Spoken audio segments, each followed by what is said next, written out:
At 75, I sit in my Oklahoma City living room, weathered hands, trembling as I turn pages of this leather photo album. Each photograph feels like evidence from a trial that lasted my entire lifetime. Here's 8-year-old me in 1956, standing beside our withered wheat field after another drought killed our crop. My left arm hangs at an unnatural angle. Father had wrenched it from its socket 3 days earlier, in a rage about losing our insurance money at Murphy's poker room. In the photo's background, Mother turns away as she always did too, broken by her own beatings to protect me. What strikes me now looking at this faded image is how my hollow eyes already held the wariness of someone much older.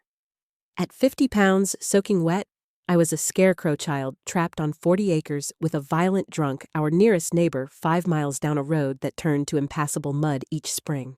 But I had no idea that this violence was just preparation for a betrayal that would come 15 years later. The person I trusted most in the world would destroy me in ways that would make Father's beatings seem like gentle corrections. And the family secret that made it possible was already growing in the shadows, a poisonous truth that would explain everything and forgive nothing. What haunts me most about this photograph isn't the visible damage, the twisted arm, the hollow cheeks, the patched dress hanging like sackcloth on my skeletal frame. It's what I couldn't see then, how my resemblance to Father was already pronounced in the set of my jaw, the depth of my brown eyes, the stubborn cowlick that refused to lie flat, no matter how Mother tried to smooth it down with water from our well. Features that would later help me recognize similar traits in someone else, someone who shared more than just friendship with me. By 1958, at age 10, I understood that our farm was dying along with Mother. Her tuberculosis worsened each day, while Father drank away whatever money remained from selling equipment, piece by piece, to Hendrick's used farm supply. The machinery went first: the combine harvester that had been Granddad's pride, the tractor that barely ran but still had value as scrap metal. Then the tools, the spare parts, anything that could be converted to cash for Father's poker games and whiskey bottles. The 7-mile walk to our one-room schoolhouse became my daily escape, often made barefoot because my shoes had holes worn clear through the soles. The path took me past the Morrison farm, where I could sometimes glimpse their cattle grazing in green pastures that seemed impossibly lush compared to our withered fields. Their farmhouse was painted white with blue shutters, a porch swing that actually worked, and flower boxes under the windows, signs of prosperity that made our sagging gray structure look even more pitiful by comparison. Mrs. Henderson taught all 8 grades in that weathered building, with its pot-bellied stove and 20 mismatched desks salvaged from the county's school consolidation. She was a thin woman with prematurely gray hair who spoke gently but carried a ruler she wasn't afraid to use on disruptive students. Her husband had died in the Korean War, leaving her to support herself on a teacher's meager salary. "Margaret, you're reading at a 9th grade level," she told me one afternoon, her voice filled with something I'd rarely heard directed at me, genuine pride. "That's remarkable for someone your age, especially given—" She trailed off, glancing at the patches on my dress that Mother had sewn from flour sack fabric. "Books don't care if you're poor." I replied words that surprised us both with their bitterness. Mrs. Henderson studied my face for a long moment. "No," she said quietly, "they don't, and neither should people, but sometimes they do anyway. That's why education matters so much, Margaret. It's something nobody can take away from you." That's where I met Danny Morrison, a 12-year-old whose family owned the adjacent farm.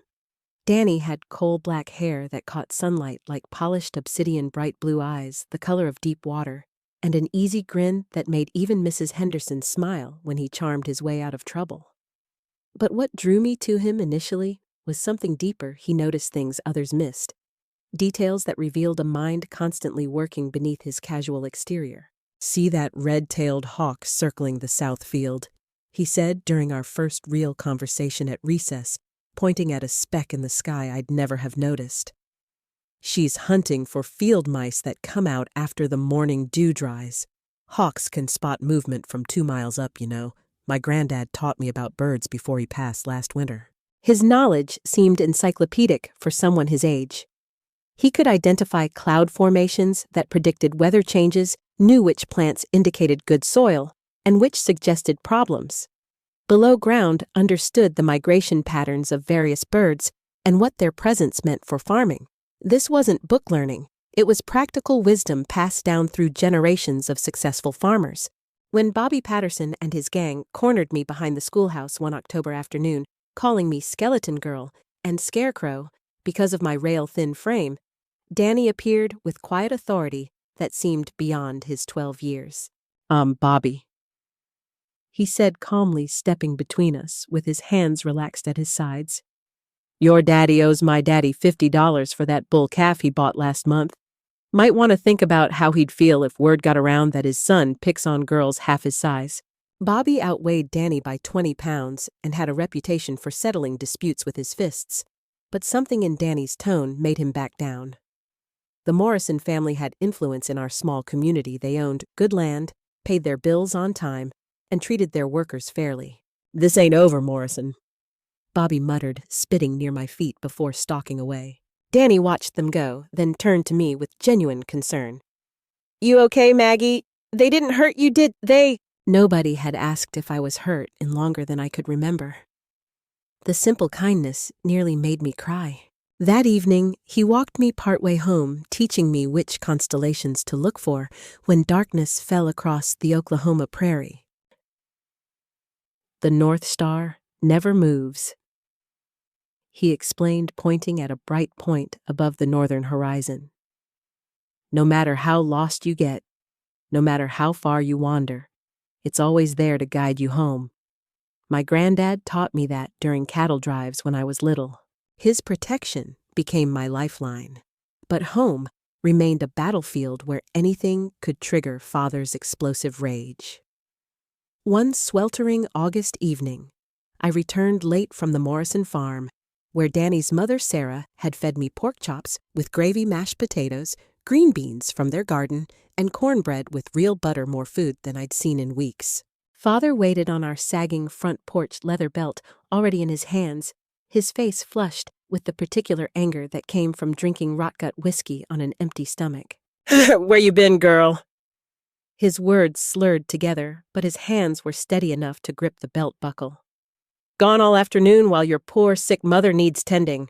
Just visiting with the Morrison boy, Daddy." I stammered, knowing honesty was dangerous, but unable to think of a convincing lie.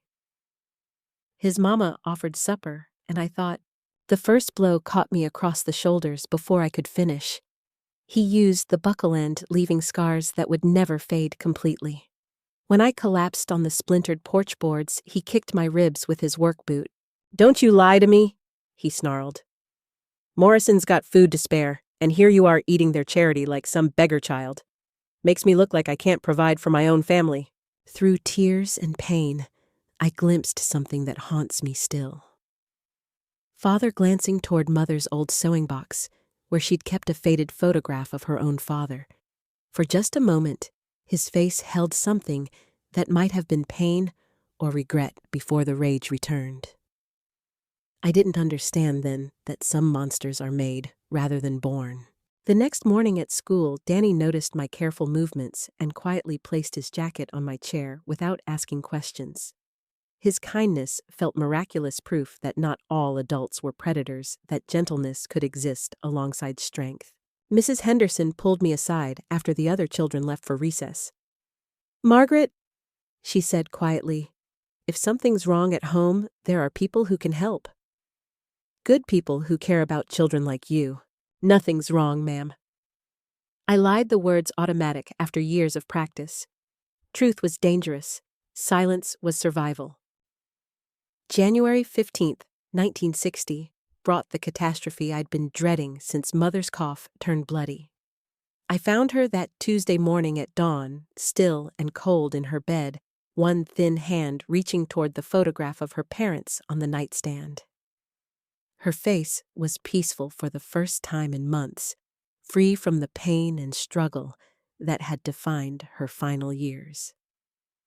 Father was passed out drunk in his chair, empty bottle at his feet, completely unaware that his wife had died while he slept off another bender. The silence in the house felt different from sleep, absolute and final, in a way that made my chest tight with panic.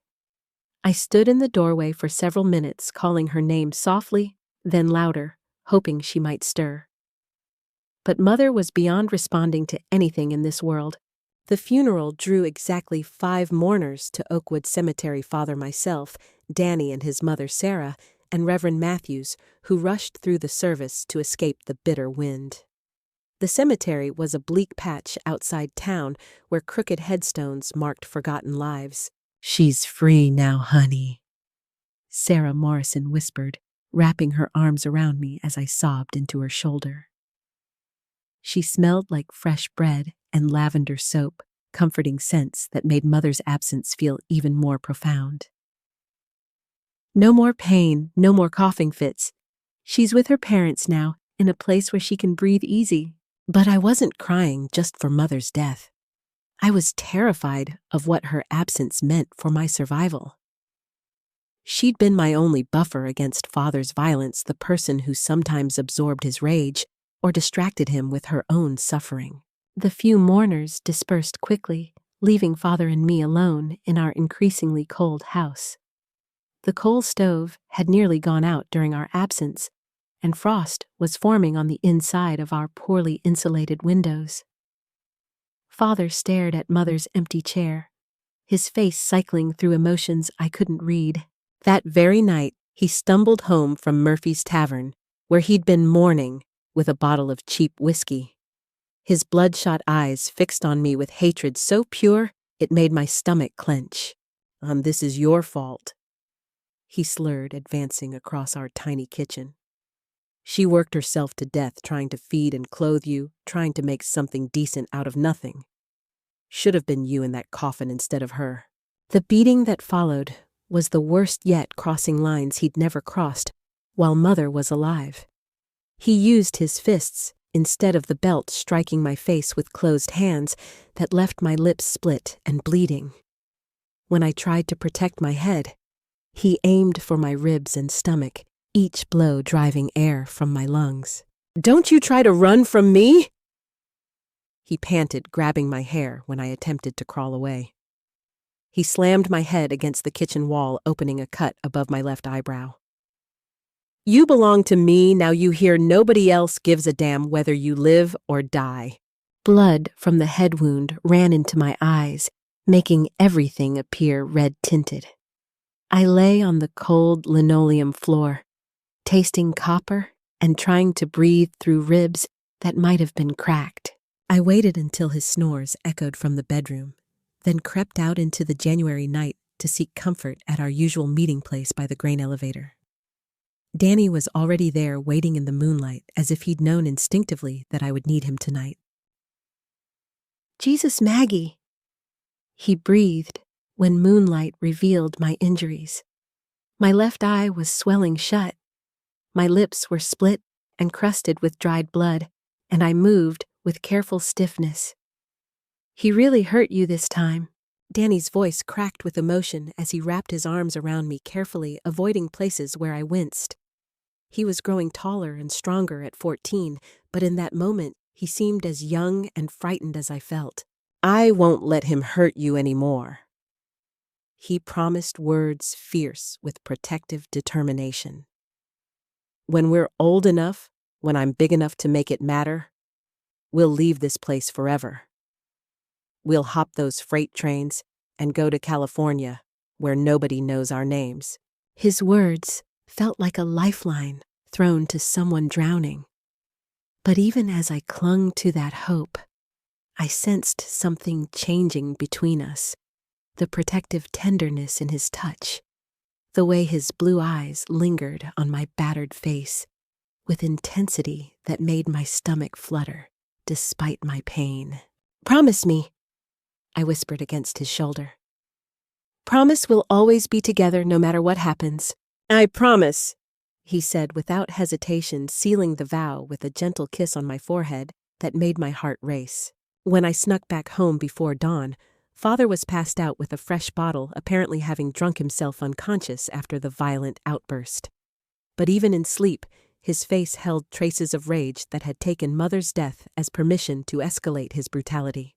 The foreclosure notice arrived March 3, 1962, on official letterhead from Farmers and Merchants Bank that made Father's hands shake as he read it with bloodshot eyes. At 14, I understood this meant losing everything, the farm that had been in our family for 3 generations, the only home I'd ever known, and most devastatingly, the proximity to Danny that made life bearable. 60 days. Father muttered, crumpling the paper and hurling it across our kitchen with violent force. 60 goddamn days to pack up everything we own and get the hell out. We'd lost the farm to mounting debt after Father drank away 3 consecutive months of mortgage payments at Murphy's Tavern and the poker games in the back room. The cattle had been sold the previous fall to pay other creditors, the farm equipment auctioned off until nothing remained but 40 acres of exhausted soil and a house that leaked when it rained. Father had found work at Armour's meatpacking plant in Tulsa through his cousin Earl, who'd made the same desperate migration during the farm crisis. The job paid $125 an hour for 10 hours a day of backbreaking labor in dangerous conditions. We would rent a 1-bedroom apartment above Kowalski's hardware store in a neighborhood where police sirens wailed through the night. The prospect of leaving Danny behind felt like having my heart carved out. He'd become my anchor in a world of shifting violence, the one person who saw me as something more than a burden or target. "We'll figure something out," Danny promised when I told him about the foreclosure, his blue eyes fierce with determination. "Distance doesn't have to change anything between us. I'll write every day, and when I'm 18, I can come to Tulsa too." The physical move took place on a sweltering April morning. Our possessions fit into Father's rusted Ford pickup and a borrowed trailer clothes filling 2 cardboard boxes. Mother's few dishes wrapped in newspaper, a photograph of her parents, and the small radio that served as our only connection to the outside world. I slept on a fold-out cot in the living room, while Father claimed the bedroom, stumbling in drunk most nights from bars near the meatpacking plant. The walls were thin enough to carry every sound: crying babies, domestic fights, television shows turned up too loud by elderly tenants going deaf from years of industrial work. Mrs. Anna Kowalski, our elderly landlady, lived on the first floor with her husband Stanley, who'd lost his left arm in a factory accident, but still ran the hardware store with fierce independence. Anna was a Polish immigrant, barely 5 feet tall, but possessed of a spirit that could intimidate men twice her size. "That father of yours drinks too much," she told me bluntly one evening when I was sweeping the stairs as part of our rent arrangement. "I seen his type before in the old country. You watch yourself around him, little one." Her warning proved prophetic. Without Mother's presence, Father's violence escalated beyond anything I'd experienced on the farm. City life frustrated him, the noise, the crowds, the constant reminders that he was just another failure among thousands. He took out these frustrations on the only target available, me. Losing daily contact with Danny felt like losing a vital organ. We maintained our connection through letters, his careful handwriting, bringing news from a world that already seemed impossibly distant.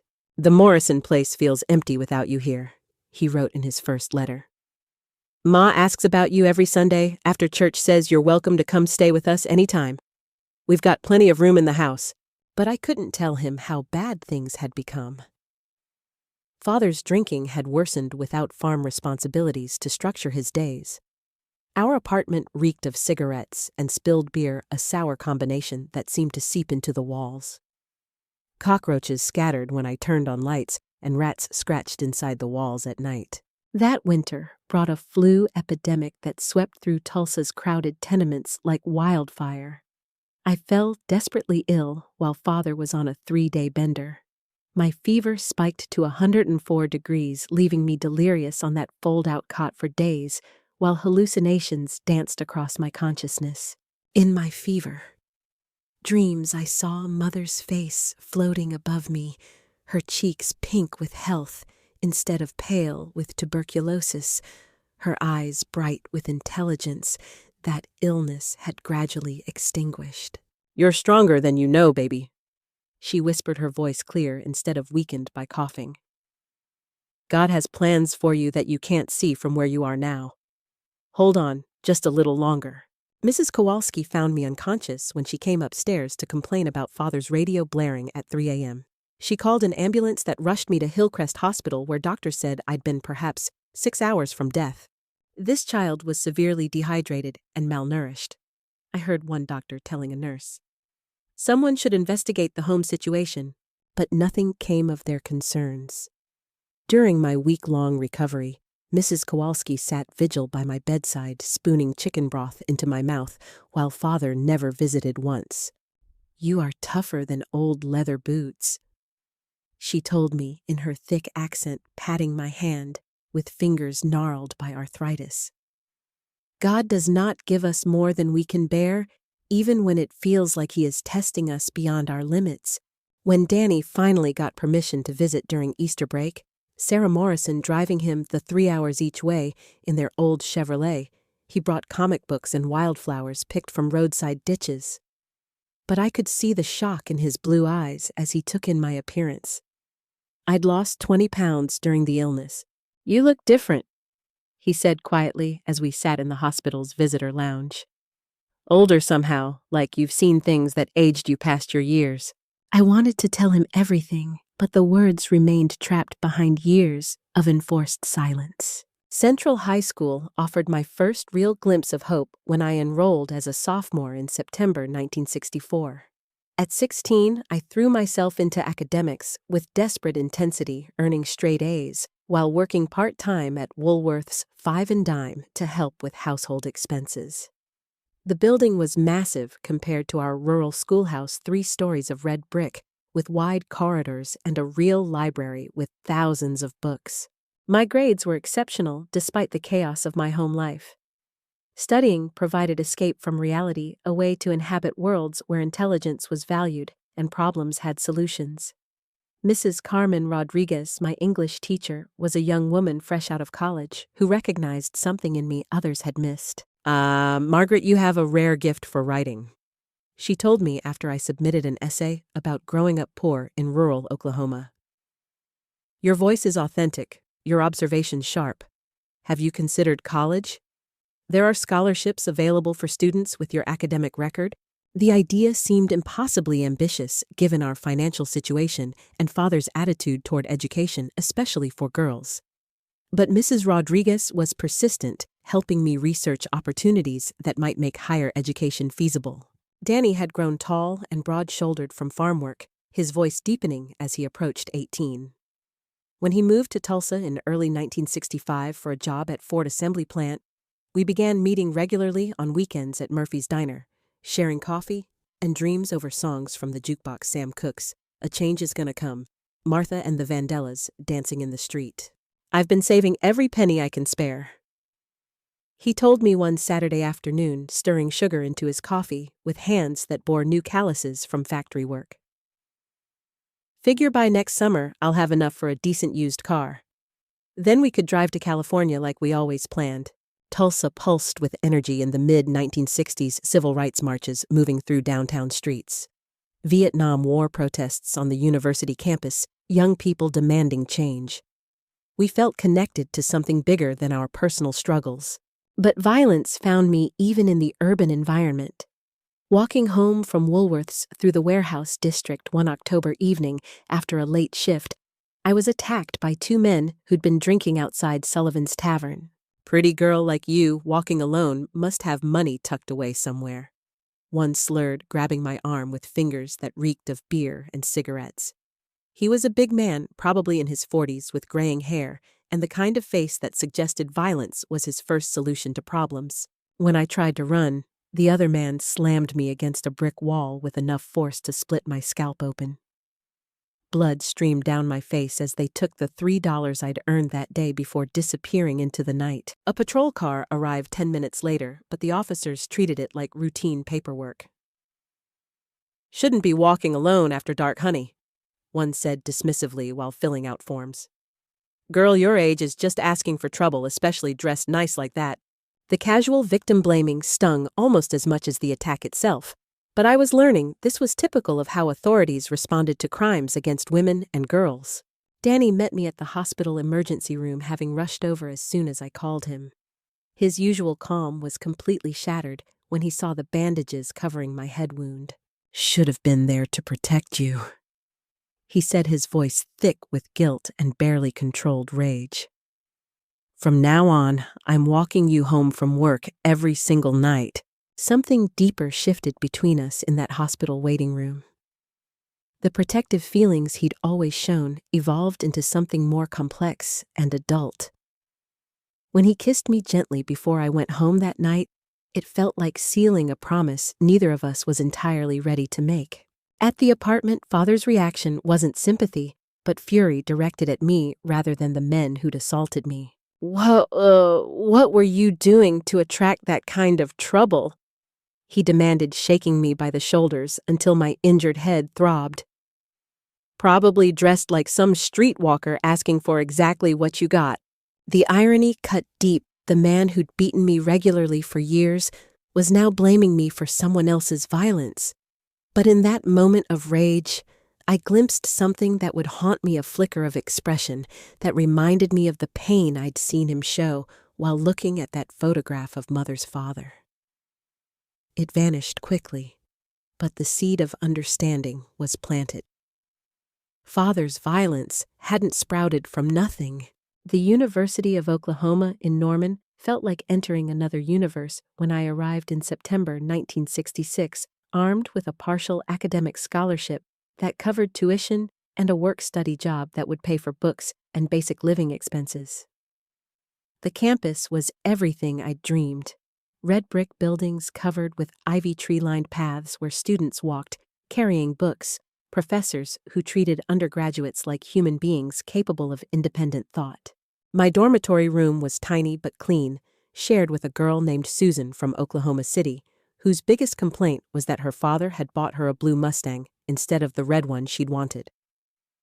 The contrast between our backgrounds was so stark, it might have been comical if it weren't so painful. But the physical labor of serving food in the dining hall felt like privilege after years of genuine poverty and constant fear. I was studying learning surrounded by ideas and books. For the first time in my life, I felt like I might have a future worth working toward. Danny followed me to Norman in January 1967, enrolling in automotive technology at the community college while living in a tiny efficiency apartment above a barbershop on Main Street. Having him close felt like carrying the best part of my childhood into this new world where I sometimes felt like an imposter among students whose families had been planning their college education since kindergarten. We were inseparable during those early months, studying together in the library until closing time, attending campus parties, where we felt sophisticated and worldly, walking hand in hand through Vietnam War protests as opposition to the conflict intensified. The anti-war movement felt personal since Danny had received his draft notice. "At least if I get drafted, I'll know how to fix the Jeeps and trucks," he said one evening as we walked across campus under stars. "Maybe that'll keep me away from the actual fighting." But we both knew mechanics were just as vulnerable to enemy fire as infantrymen. October 15, 1966 started as a typical homecoming weekend celebration with the Sigma Chi fraternity house packed wall to wall with students celebrating another football victory. The Beach Boys' Good Vibrations blasted from speakers while couples danced around kegs of beer donated by local distributors. Danny had been drinking with guys from his automotive program, unusual behavior for him since he'd seen how alcohol destroyed Father. But peer pressure from older students combined with anxiety about military service had convinced him to loosen up for once. "Come on, Morrison," urged Jake Peters, a senior with a reputation for partying hard. "College is about more than books and work. You need to live a little before Uncle Sam ships you off to play war games." I nursed a single Coke throughout the evening, uncomfortable with alcohol after years of watching Father's addiction fuel increasingly dangerous violence. I'd learned that drinking revealed people's true natures, stripping away whatever thin veneer of civilization they maintained, while sober. Around midnight, as the party began winding down, Danny found me in the kitchen, helping clean up the debris red Solo cups, empty bottles, ashtrays overflowing with cigarette butts. He was drunker than I'd ever seen him, his usually clear blue eyes unfocused and glassy. "We need to talk to you," he said, gripping my wrist with surprising force. "Something important. Something I should have told you years ago, but never had the courage to say." He led me down a dimly lit hallway to a storage closet filled with folding chairs and party supplies. The music was muffled through the walls, bass thumping like a distant heartbeat. I assumed he wanted to discuss our relationship, maybe his fears about Vietnam.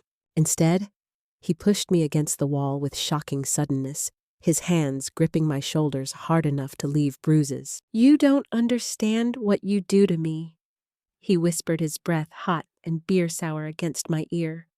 "All these years pretending we're just friends, but we're more than that, aren't we? We're family.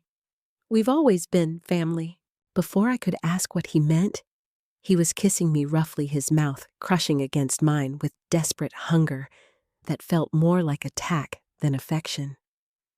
When I tried pulling away, his grip tightened. "Danny, stop, you're hurting me. You know, don't you?"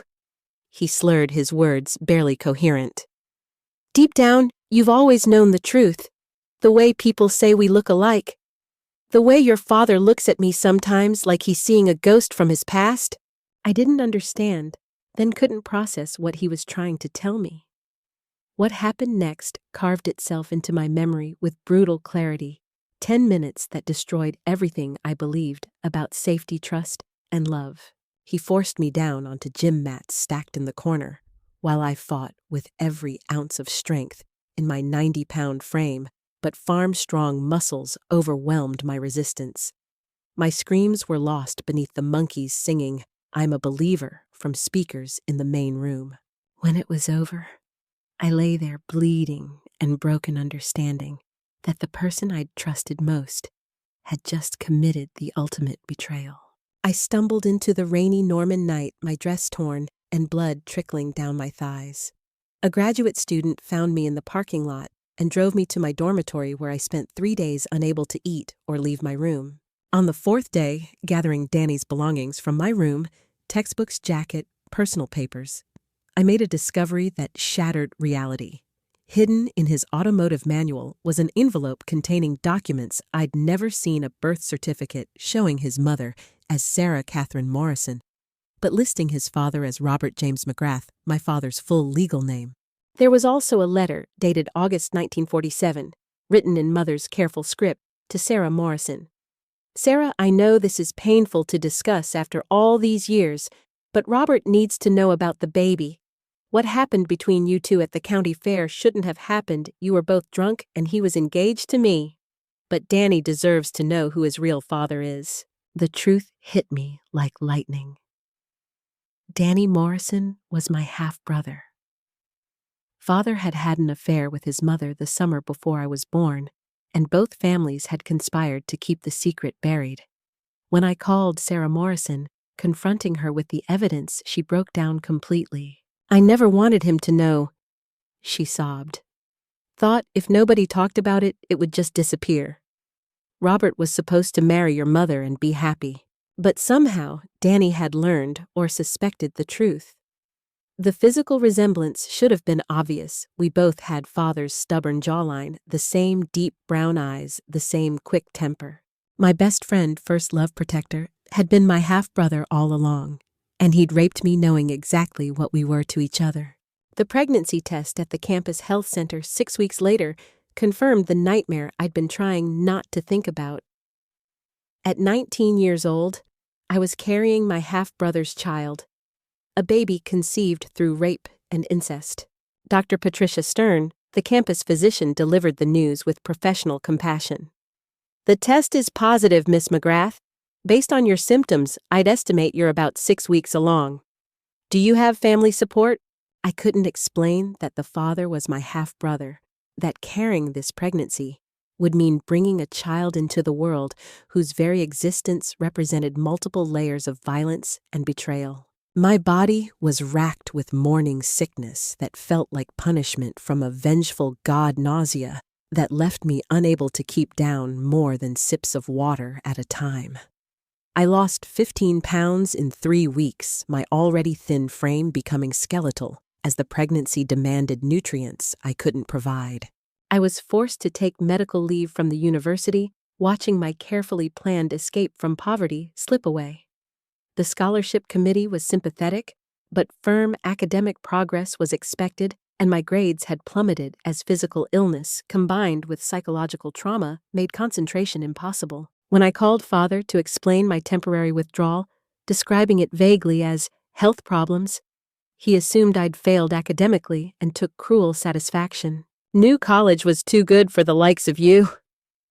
He sneered, his voice thick with whiskey, even though it was afternoon. Just like your worthless mother, all dreams and big ideas, no common sense. But I couldn't return to that apartment in Tulsa with this secret poisoning my soul. Instead, I used my entire savings account to rent a studio apartment in Norman's worst neighborhood. The building was a converted motel, where rooms still smelled of cigarettes and despair, populated by people who had their own reasons for avoiding questions. I took a job at Murphy's truck stop on the highway outside town, working night shifts for $1.50 an hour, plus tips from long-haul drivers. The work required being friendly to men who often interpreted kindness as sexual availability, constantly dodging wandering hands and crude propositions while serving coffee and pie at 2 a.m. The pregnancy had to be terminated. There was no other option I could live with. In 1967, abortion was completely illegal in Oklahoma, punishable by lengthy prison sentences. But desperation made me resourceful. A waitress named Dolores eventually connected me with someone who might help. "There's a man calls himself Dr. Martinez," she told me one quiet morning. "Works out of the Starlight Motel, costs $200 cash, no questions asked." $200 represented nearly 3 months' wages, but I scraped it together by selling everything I owned, a value mother's ring, textbooks, even my winter coat. The procedure was scheduled for a cold February morning when sleet tapped against grimy windows. Dr. Martinez worked from room 237, a man in his 50s who spoke gently in Spanish-accented English and tried to provide comfort in impossible circumstances. "You are very young, Mija," he said softly as he prepared instruments. "This is a hard decision, but sometimes hard decisions are the only ones we can live with." Without proper anesthesia, the pain was excruciating, worse than any beating Father had ever delivered. I bit down on a towel to muffle screams that might have brought unwanted attention. Something went wrong. A severe infection set in within days, leaving me delirious with fever that reached 105 degrees. I spent a week alone in that motel room, too weak to call for help and too terrified of legal consequences to seek proper medical care. The fever produced visions of Mother floating above me like an angel, her face healthy and glowing. "Hold on, baby," she whispered. "This isn't how your story ends. You have work to do in this world." By some combination of luck and stubbornness, I survived the infection that should have killed me. But it left internal scarring that would prevent me from ever conceiving children again. Danny began stalking me as soon as I recovered enough to return to work. He'd appear outside my building at the truck stop, following me to stores, but never approaching directly. Then notes started appearing under my door. "You led me on at that party. You wanted it to happen just as much as I did?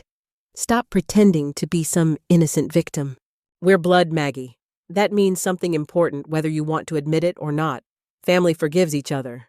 Each message felt like a fresh violation, proof that the assault had been calculated rather than impulsive, that he'd targeted me specifically because of our blood relationship. September 12, 1969. What would have been Mother's 42nd birthday brought the confrontation I'd been dreading for nearly 3 years. Norman was shrouded in thick smoke from grass fires burning on the city's eastern edge, and most residents were staying indoors with windows sealed against the acrid air that made breathing difficult. I'd moved apartments twice since the stalking began, but Danny always found me. That evening, I was studying for my GED by candlelight when power outages from the fires knocked out electricity citywide. Phase 1 began around 9 p.m., when Danny burst through my locked door without warning, appearing like something summoned from the smoke outside. His work clothes were covered in ash and soot, his dark hair gray with debris, and his eyes held a wildness I'd never seen before. "Time to settle this once and for all," he said, voice barely audible over sirens wailing fire warnings across the city. "I can't live with this silence anymore." He'd been drinking whiskey heavy on his breath, but this was controlled consumption for courage, not sloppy intoxication, which made it infinitely more terrifying. "You can't keep running from what we are," he continued, stepping closer. "We're family, Maggie, connected by blood and history and everything that matters." I'd prepared for this moment, but faced with his presence, words seemed inadequate. He was bigger than I remembered, broader through the shoulders, with calloused hands that spoke of years of physical labor. "Danny, you need to leave," I said, trying to keep my voice steady. "What happened between us was wrong."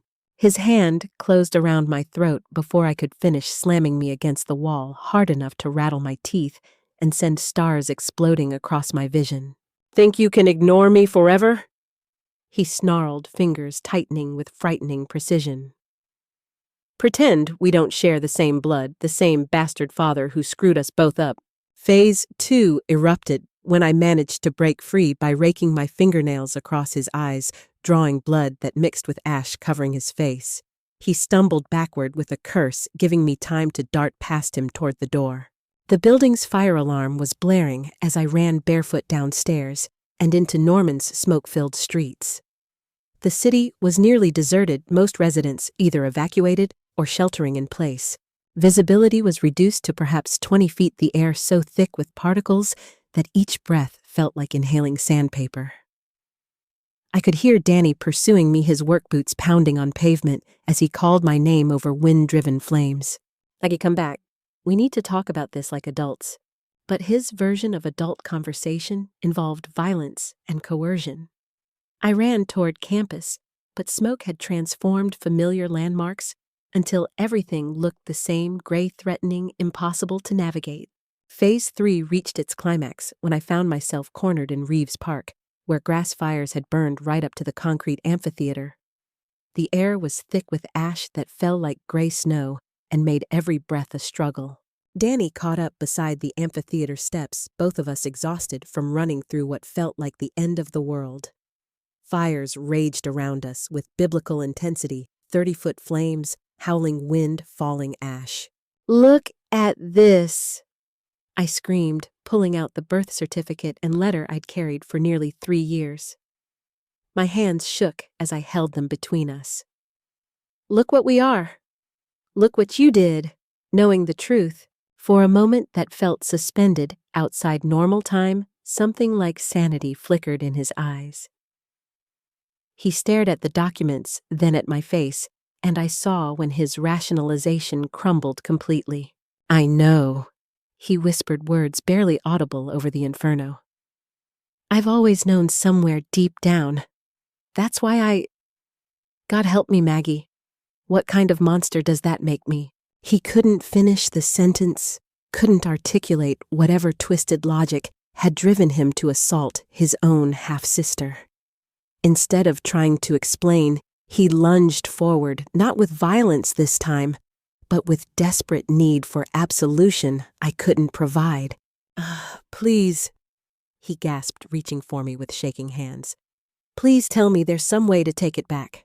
But his foot slipped on concrete steps, made treacherous by ash and soot. When he grabbed for the amphitheater's railing, his hand closed on a section weakened by decades of weather and recent fire damage. The metal gave way with a grinding shriek. Danny's eyes went wide with surprise as he fell backward into the smoke-filled ravine below, where grass fires were still burning with intensity that made the air shimmer. I heard him cry out once before the crackling flames swallowed the sound. I stood there, clutching the documents, staring at the spot where he'd disappeared. When firefighters conducting evacuation sweeps found me 20 minutes later, I was still holding the birth certificate and letter. "Ma'am, we need to get you out of here," the lead firefighter said urgently. "This whole area is going to be overrun. Is there anyone else with you? He fell, I said, my voice sounding strange and distant. Into the ravine. He fell, and I couldn't. There was nothing I could do. Their report would note finding a badly burned body in the ravine, presumed to be Daniel Morrison based on location and circumstances described by witness, but the fire had been so intense that dental records would be required for positive identification. The phrase "presumed to be" would haunt me for decades. The decades that followed Danny's death were a careful reconstruction project built one day at a time on foundations of therapy education and eventually the kind of love I'd never believed possible. The years from 1970 to 1990 were dedicated to transforming personal trauma into professional purpose. I completed my GED in spring 1970, studying in quiet hours before dawn when memories were less likely to intrude. Returning to college seemed impossible initially. OU held too many associations, but eventually I enrolled at the University of Tulsa studying social work while living in a tiny apartment near campus. The academic work provided both distraction and framework for understanding what had happened. Courses on family systems, theory, trauma, psychology, and the sociology of violence gave me vocabulary for experiences that had previously existed only as wordless pain.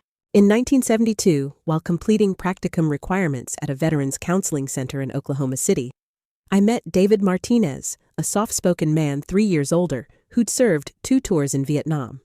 He was studying to become a diesel mechanic on the GI Bill, attending classes during the day, and working nights at a truck stop. David had his own invisible scars from combat experiences he rarely discussed, which perhaps made him uniquely qualified to understand my trauma without demanding explanations I wasn't ready to provide. He possessed an almost supernatural ability to sense when nightmares were approaching, appearing with warm milk or gentle conversation that could anchor me to the present. "You don't have to tell me what happened," he said one night after I'd woken screaming. "But you don't have to carry it alone either. Sometimes sharing the weight makes it easier to bear." His presence felt like discovering that safety was possible after years of believing it was purely mythical. We began as study partners, progressed to friends, and eventually became something deeper, without either of us pushing for definitions that might have felt threatening. We married in 1974 in a simple courthouse ceremony witnessed by Mrs. Kowalski and 2 social worker colleagues who'd become surrogate family. The ceremony was brief but meaningful, symbolizing not just our union, but my commitment to building something positive from the ruins of my childhood. Our twin daughters, Sarah and Rebecca, were born in 1976 after a pregnancy complicated by internal scarring from the botched abortion. Both births required cesarean sections, but holding those perfect babies felt like receiving grace I'd done nothing to deserve. We raised them in a ranch-style house in Midwest City, where David's job at a trucking company provided steady middle-class income. The house had 3 bedrooms, a full bathroom, and a kitchen, with appliances that actually worked. David built a garden in the backyard that bloomed each summer with tomatoes, sunflowers, and roses.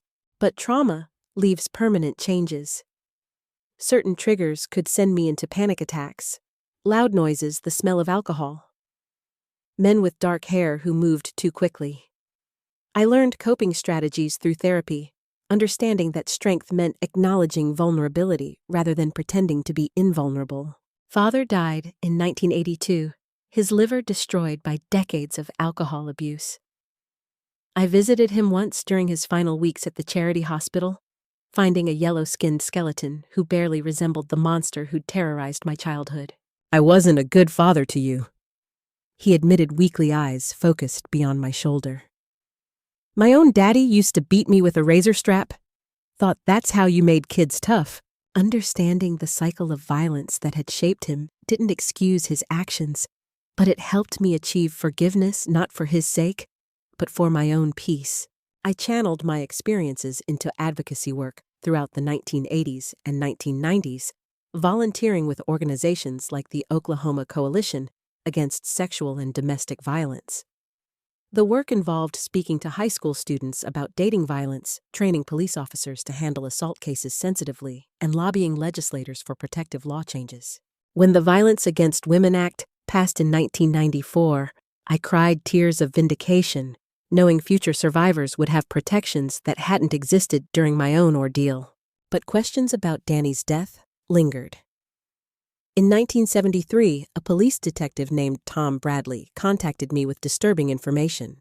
"We officially closed the Morrison case," he explained, "but something's always bothered me." A trucker reported picking up a badly burned young man on Highway 35 that night, miles from the fire zone. Said the guy gave a false name and paid cash to get to Texas. Physical description matched Morrison pretty closely. I dismissed it as impossible, but the seed of doubt was planted. Over the years, I occasionally felt watched, glimpsed figures who reminded me of Danny before they disappeared. I convinced myself it was trauma manifesting as paranoia. Now, at 75 in 2023, I sit surrounded by evidence of a life deliberately rebuilt from ashes. The living room displays photographs chronicling a journey from survival to fulfillment, graduation pictures, wedding photos, images of Sarah and Rebecca growing from babies to accomplished women. Sarah became a pediatric trauma nurse specializing in child abuse cases, Rebecca a high school counselor focusing on at-risk teenagers. Both have blessed us with grandchildren, 5 in total, who fill our home with laughter during holidays. My greatest act of courage came in 1995, when personal computers and early internet made sharing survivor stories possible. I posted Danny's real name photograph and detailed account of his crimes on multiple forums, including scanned documents proving our blood relationship. "My name is Margaret Martinez," I wrote. "I'm sharing this so other survivors know they're not alone. Daniel Morrison of Norman, Oklahoma assaulted me in 1966. He died in 1969, but the truth shouldn't die with him." The response overwhelmed me. Within weeks, 3 other women contacted me with their own Danny Morrison stories. Workplace harassment, attempted rapes, a pattern of predatory behavior I'd never suspected. One woman, Patricia, described unwanted advances at the Ford plant that escalated to attempted rape in the parking lot. Another, Linda, was a high school student when Danny cornered her at a church social, using his trusted status to manipulate her. "I thought I was the only one," Linda wrote. "Your story gave me permission to stop blaming myself. Going public cost me relationships with relatives who felt I was airing dirty laundry. But it brought unexpected healing. Sarah Morrison stopped speaking to me, unable to accept her son's crimes, but other family members supported my decision. The most surprising revelation came last year through a development so ordinary it seemed anticlimactic. Rebecca had developed an interest in genealogy research using popular DNA testing to trace our ancestry and locate distant relatives. She'd been gently pestering me for months to submit a saliva sample. "What's the worst that could happen?" she'd said. "We might discover interesting stories about great-grandparents we never knew." Eventually, her persistence wore down my resistance. The results came back with standard European heritage information, but the DNA matching feature flagged something unexpected. A close genetic relative named Daniel Michael Rodriguez listed as a potential half-sibling.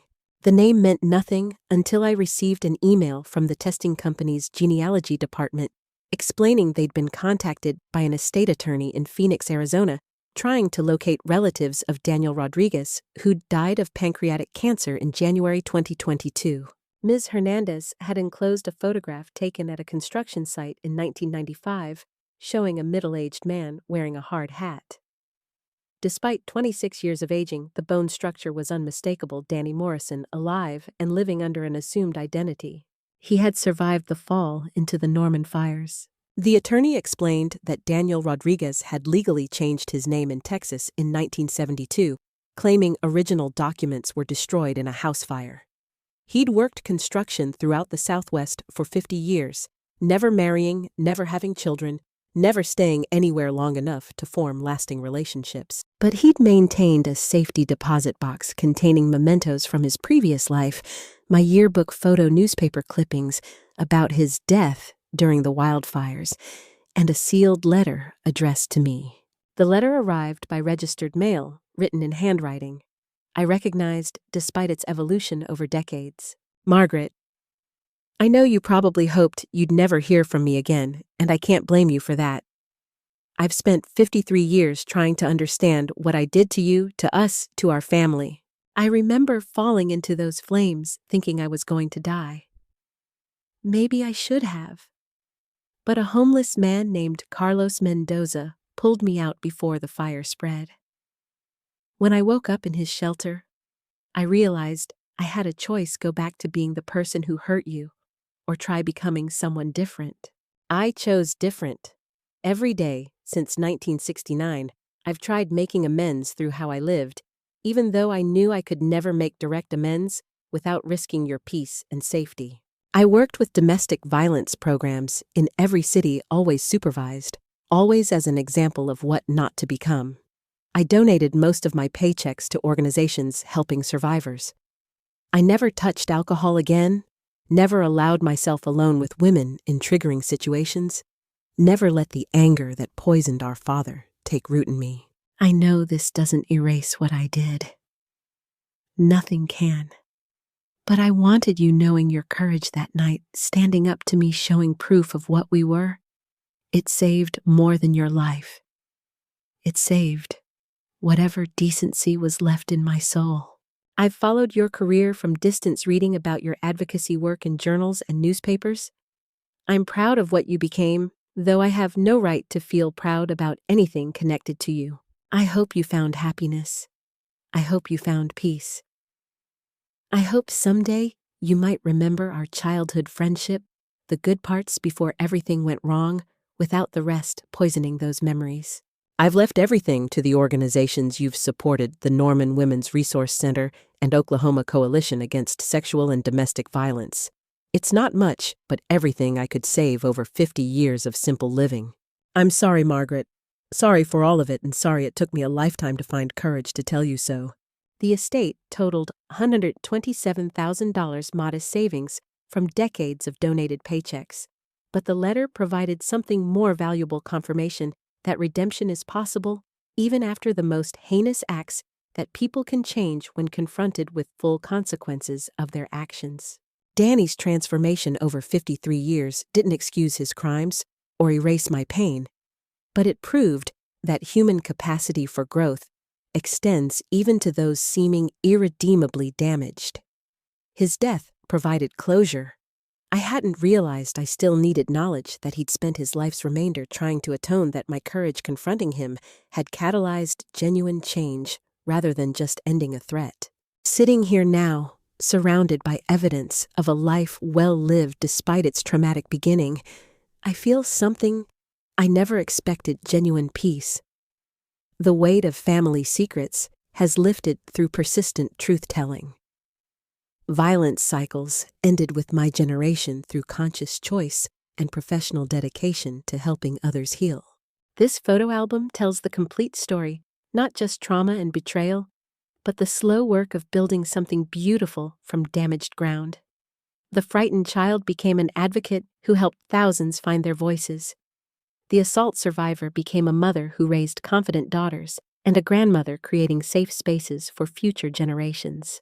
The oak tree David planted when our girls were born now shades our entire house, its roots deep enough to weather any storm Oklahoma's volatile climate delivers. That tree represents my legacy, not the violence that marked my early years, but patient work growing something strong and beautiful from ground once seeming too scarred to support new life. The album closes with "Last Christmas, 5 generations." Around our dining table, faces bright with laughter and love, evidence that cycles can break and healing is possible when we choose courage over silence, truth over comfortable lies, connection over isolation. In that final image, I see ultimate victory over trauma, not absent scars, but present joy, purpose, and hope stretching far beyond my own lifetime. Some stories end with justice, others end with redemption. The rarest ones end with both, and perhaps, if I'm fortunate enough to have lived such a story with knowledge that speaking truth about painful experiences can help others find courage to break their own cycles of silence and shame.